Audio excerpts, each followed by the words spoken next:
اللهم صل على سيدنا ومولانا محمد وعلى آل سيدنا ومولانا محمد وبارك وسلم ثم صل عليه. بسم الله الرحمن الرحيم. نحمده ونصلي ونسلم على رسوله الكريم. اما بعد. درس سیرت میں واقعات معراج کا بیان چل رہا ہے. 21واں واقعہ اللہ تعالیٰ کی رؤیت یعنی دیدار. ترمذی نے حضرت ابن عباس رضی اللہ تعالیٰ عنہ سے روایت کیا ہے کہ محمد صلی اللہ علیہ وسلم نے اپنے رب کو دیکھا، اور عبد الرزاق رحمہ اللہ نے بواسطہ معمر کے حسن سے روایت کیا کہ انہوں نے قسم اٹھائی کہ محمد صلی اللہ علیہ وسلم نے اپنے رب کو دیکھا. اور ابن خزیمہ نے عروہ بن زبیر رضی اللہ تعالیٰ عنہ سے اس روایت کو ثابت کیا، اور ابن عباس رضی اللہ تعالیٰ عنہ کے تمام اصحاب اس کے قائل ہیں. اور کعب احبار اور زہری اور معمر سب اس کا جزم کرتے ہیں، اس کو بات کو یقین سے فرماتے ہیں. اور امام نسائی نے صحیح سند کے ساتھ حضرت اکرمہ رضی اللہ تعالیٰ عنہ کے واسطے سے حضرت ابن عباس سے روایت کیا ہے. اور حاکم نے بھی اس کو صحیح کہا ہے. حاکم محدث ہیں، انہوں نے فرمایا کہ کیا تم تعجب کرتے ہو کہ خلت حضرت ابراہیم علیہ السلام کے لیے ہو، اور کلام حضرت موسیٰ علیہ السلام کے لیے، اور رؤیت حضرت محمد صلی اللہ علیہ وسلم کے لیے. یعنی یہ اتنے لوگ جن کا نام لیا گیا، یہ سب اس بات کے قائل ہیں کہ معراج کی رات میں آپ صلی اللہ علیہ وسلم کا اللہ تعالیٰ کو دیکھنا ہوا ہے. دیدار خدا بندی کی نعمت سے آپ کو شرف بخشا گیا ہے. جبکہ دوسری جانب سیدہ عائشہ رضی اللہ تعالی عنہا، ان کا یہ خیال ہے کہ آپ صلی اللہ علیہ وسلم نے اللہ تعالیٰ کو نہیں دیکھا.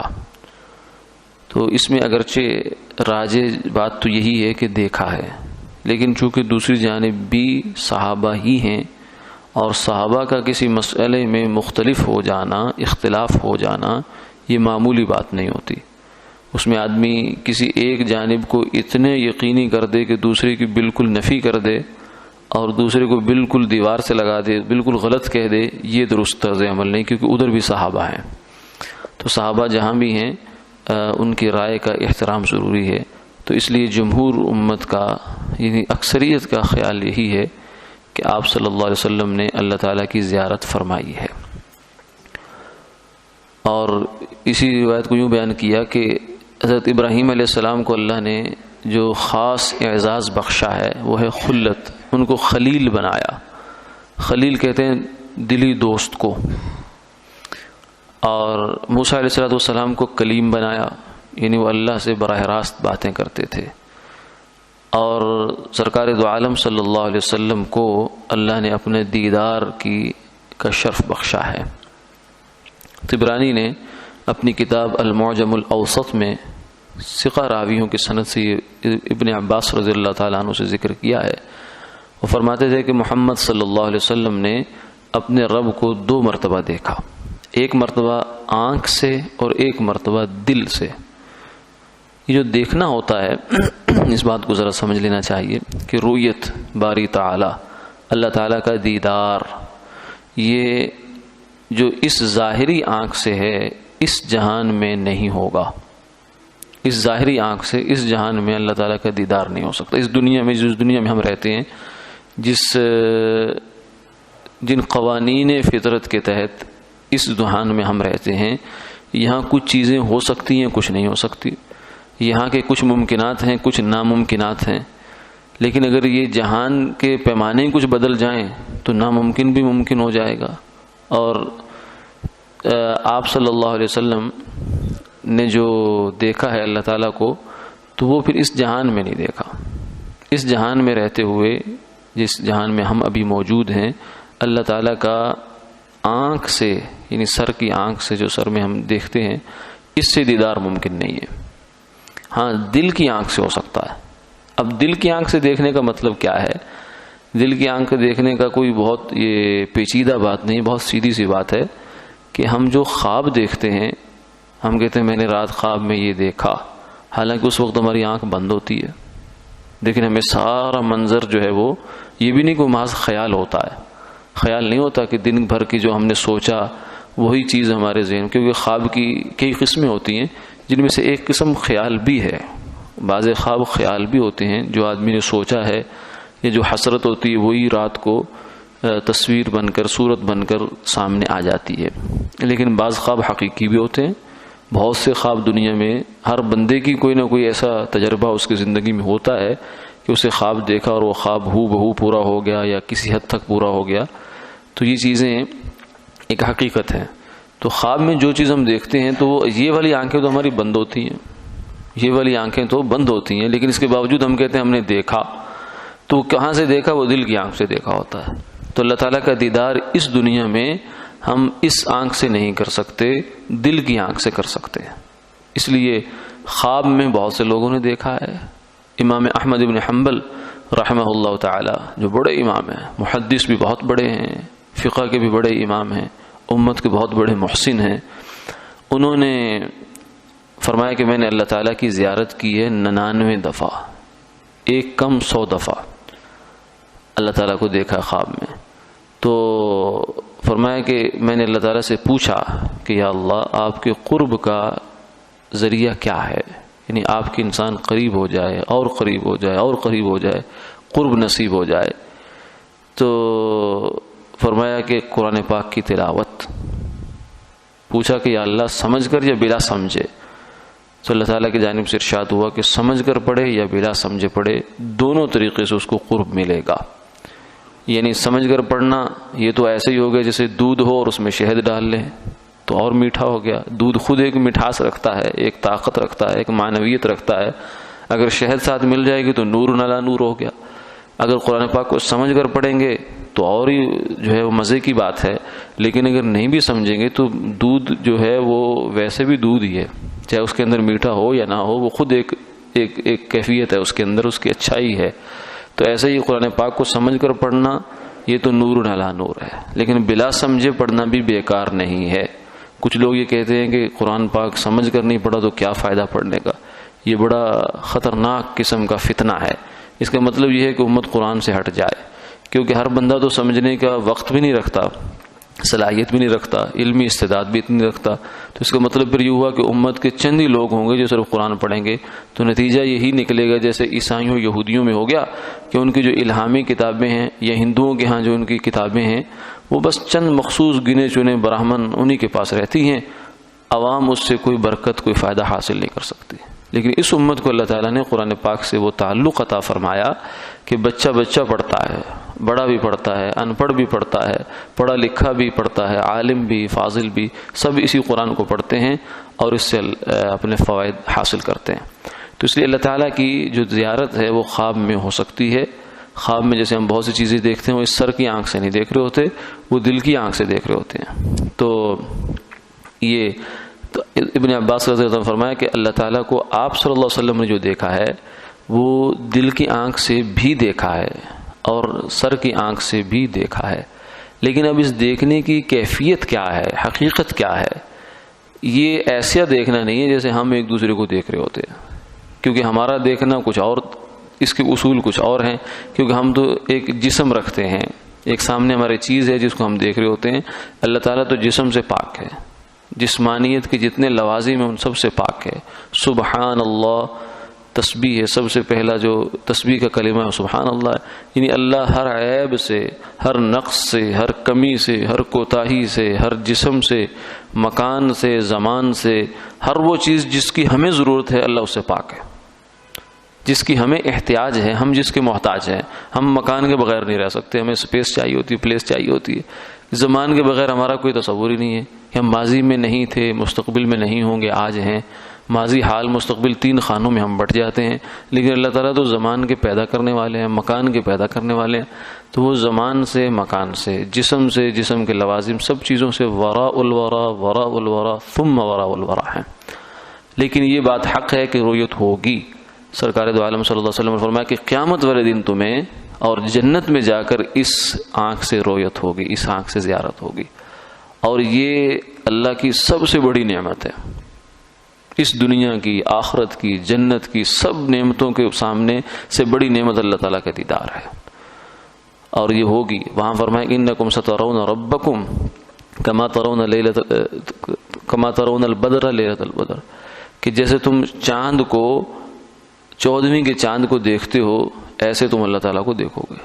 اور اس کو دیکھنے میں ایسا نہیں ہوتا، کیونکہ جو چیز زمین پر دیکھی جاتی ہے اس کے اندر تو جو سامنے والے ہوتے ہیں وہ زیادہ اچھی طرح دیکھ رہے ہوتے ہیں، پچھلے والے بیچارے ایڑیاں اٹھا اٹھا کے کوشش کر رہے ہوتے ہیں، کبھی نظر آتا ہے کبھی نہیں آتا۔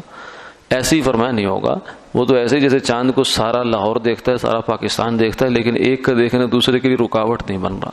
تو اللہ تعالیٰ کا دیکھنا بھی کچھ اسی قسم کی ہوگا کہ وہ ایک کا دیکھنا دوسرے کے لیے رکاوٹ نہیں بنے گا، اور یہ اتنی لذیذ چیز ہوگی، اتنی لذیذ چیز ہوگی کہ اللہ تعالیٰ جنتیوں کو جو اپنا دیدار کروائیں گے وہ کسی کو ہفتے کے بعد، کسی کو مہینے کے بعد، اپنے اپنے درجات کے حساب سے، جس کا جتنا اللہ کو جتنا دنیا سے راضی کر کے گیا ہے، جتنا اللہ سے اپنا تعلق بنا کر گیا ہے، اتنا اس کو وہاں جا کے یہ نعمت ملے گی۔ سیدنا صدیق اکبر رضی اللہ تعالیٰ عنہ کو دن میں کئی دفعہ ہوگا، ایسا ان کا مقام اللہ نے بخشا ہے۔ تو یہ جب زیارت کر کے واپس آئیں گے جنتی، تو ان کے اپنے حسن اتنے بڑھ چکے ہوں گے، اتنے بڑھ چکے ہوں گے کہ جنت جو ان کی جو جنتی باغ پیچھے رہ جانے والے ہیں، حوریں ہیں، وہ تعجب کریں گی اور وہ وہاں سے واپس نہیں آنا چاہیں گے۔ یعنی جنت ایسی جگہ ہے کہ جہاں سے آدمی جائے تو واپس آنے کی کوشش، جنت میں سے واپس آنے کی خواہش ختم ہو جاتی ہے۔ تو وہاں سے تو پھر آگے جب اللہ تعالیٰ کا دیدار ہوگا تو جنت بھی اس کے سامنے ہیچ ہو جائے گی۔ اس لیے جو جن لوگوں کو اس نعمت کا احساس ہے، اللہ تعالیٰ کی اس نعمت کا احساس ہے، وہ تو کہتے ہیں جنت بھی ہمیں نہیں چاہیے۔ ہاں، وہ کہتے ہیں جنت ہمیں اس لیے چاہیے کہ جنت میں اللہ تعالیٰ دیدار ہوگا، جنت کی قیمت ہماری نظر میں اس وجہ سے ہے۔ اگر جنت میں آپ کا دیدار نہیں تو ہمیں جنت بھی پھر نہیں چاہیے، کیونکہ اللہ تعالیٰ کا نظر رحمت سے کسی کو دیکھنا یا ان کا دیکھنا، یہی تو اصل چیز ہے۔ اب وہ اللہ فرمائیں گے کہ جاؤ بھائی اپنے گھروں کو جاؤ، تمہارا انتظار ہو رہا ہے، تو کہیں گے نہیں ہم نہیں جاتے، کیونکہ جو مزہ اور جو لطف آپ کے دیدار میں ہے وہ جنت میں بھی نہیں ہے۔ تو اس لیے سب سے بڑی نعمت اس کائنات کی، امکانیات کی سب سے بڑی نعمت اللہ کا دیدار ہے۔ تو یہ دیدار اللہ تعالیٰ جنتیوں کو سب کو نصیب فرمائیں گے، اللہ تعالیٰ سب کو لے جائے جنت میں، لیکن اس دنیا میں رہتے ہوئے سر کی آنکھ سے نہیں ہوتا۔ تو آپ صلی اللہ علیہ وسلم نے جو فرمایا ہے تو وہ آپ کو اس دنیا سے پہلے نکالا گیا ہے، اس جہان سے نکالا گیا، پھر آپ کو اللہ نے اپنا دیدار کروایا۔ جو اصول ہے وہ اپنی جگہ ہے کہ اس جہان میں رہتے ہوئے دیدار نہیں ہوتا۔ اس لیے جب موسیٰ علیہ السلام نے اللہ تعالیٰ سے درخواست کی ربی ارنی انظر الیک، اے اللہ اپنا دیدار کرا دے میں دیکھوں، فرمایا لن ترانی، کہ اے موسیٰ آپ مجھے یہاں رہتے ہوئے نہیں دیکھ سکتے۔ ہاں ایک صورت ہے، ہم کیا کرتے ہیں ولیکن انظر الی الجبل، پہاڑ کو ذرا دیکھنا، مجھے براہ راست نہیں دیکھنا، پہاڑ کو دیکھنا، اور پہاڑ پر تجلی آئے گی۔ فلما تجلی ربہ للجبل جعلہ دکا، جب اللہ تعالیٰ کی تجلی پہاڑ پر آئی، پہاڑ ہو گیا ریزہ ریزہ، وخر موسیٰ صاعقا، اور موسیٰ علیہ السلام بے ہوش ہو کر گر پڑے۔ فلما افاق قال سبحانک، جب ہوش آیا فرمایا سبحانک، یا اللہ تو پاک ہے۔ یعنی ہم اس دنیا میں رہتے ہوئے آپ کا دیدار نہیں کر سکتے، ہاں قیامت میں اللہ اس نعمت سے سرفراز فرمائیں گے۔ تو یہ اتنی بڑی نعمت ہے جو سرکار دو عالم صلی اللہ علیہ وسلم کو اللہ نے اس دنیا کی زندگی میں عطا فرمائی، کہ ابھی آپ اسی زندگی تو یہی چل رہی تھی، لیکن اس جہان کے جو قوانین ہیں وہاں سے نکل گئے، اس لیے کہ اس جہان کے قانون میں تو یہ بات کہاں سے آ سکتی ہے کہ جناب ایک ہی رات ہو، رات کا پورا ایک حصہ بھی نہ ہو، اور اس میں مکہ سے چلیں بیت المقدس، نمازیں پڑھائیں، امامتیں کروائیں، پھر پہلا آسمان، پھر دوسرا، پھر تیسرا، پھر چوتھا، پھر عرش، اتنے سارے کام کب ہوئے؟ جب واپس آئے ہیں تو ابھی زمین میں جو کچھ تھا وہی کچھ تھا، وہی رات چل رہی تھی، وہی لوگ سو رہے تھے، وہی اپنے اپنے سرگرمیاں تھی، لیکن اس حصے میں اللہ تعالیٰ نے کیا کیا دکھا دیا، پوری معراج ہو گئی اتنے سے وقت میں۔ تو وہ اس دنیا میں تو نہیں ہوتی ہے ایسی بات، اس دنیا میں تو آپ سمجھ ہی نہیں سکتے۔ ہم تو کہیں گے نہیں بھائی گھڑی تو بتاتی ہے، بس یہ گھڑی کی لمٹ ہے، اس کے اندر اتنا ہی کام ہو سکتا ہے، اس سے زیادہ نہیں ہو سکتا، اس سے زیادہ فاصلہ کیسے ہو سکتا ہے؟ ہم تو ماننے کو تیار نہیں ہوتے۔ وہ بھی ٹھیک ہے، کیونکہ ہم یہیں پہ دیکھ کر اس کو سمجھ رہے ہوتے ہیں، لیکن وہ بات کسی اور دنیا کی ہو رہی ہوتی ہے. تو اس لیے فرمایا کہ 2 دفعہ اللہ تعالیٰ نے آپ کو زیارت عطا فرمائی. ایک تو رؤیت قلبی ہے اور دوسری رؤیت بصری ہے، یعنی 2 طریقوں سے ہوئی ہے. 2 دفعہ سے مراد یہ کہ 2 طریقوں سے ہوئی. پھر باقی رہا یہ کہ سیدہ عائشہ رضی اللہ تعالیٰ عنہ نے جو ہے وہ فرماتی تھی کہ نہیں آپ نے زیارت نہیں کی. تو وہ میں نے پہلے عرض کر دیا کہ صحابہ میں اس کا اختلاف رہا ہے. وہ فرماتی تھی کہ قرآن پاک میں آتا ہے لا تدرکہ الابصار، کہ آنکھیں اس کا احاطہ نہیں کر سکتی، وہو یدرک الابصار. اور دوسری یہ بھی فرماتی تھی کہ جو قرآن پاک میں آتا ہے والنجم اذا ہوا ما ضل صاحبکم وما غوا وما ينطق عن الهوى ان هو الا وحی یوحى اذ رأى، اس جگہ پھر آتا ہے کہ دیکھا جبریل ان کو. تو یہاں سیدہ عائشہ فرماتی ہیں کہ عام طور سے لوگوں کا خیال یہ ہے کہ یہاں اللہ کا دیکھنا مراد ہے، لیکن فرماتی ہے کہ میں نے آپ صلی اللہ علیہ وسلم سے پوچھا تو آپ نے فرمایا کہ یہاں جبریل کا دیکھا، میں نے جبریل کو دیکھا. تو وہ یہ فرماتی ہیں کہ اس سے معلوم ہوتا ہے کہ اللہ کو نہیں دیکھا.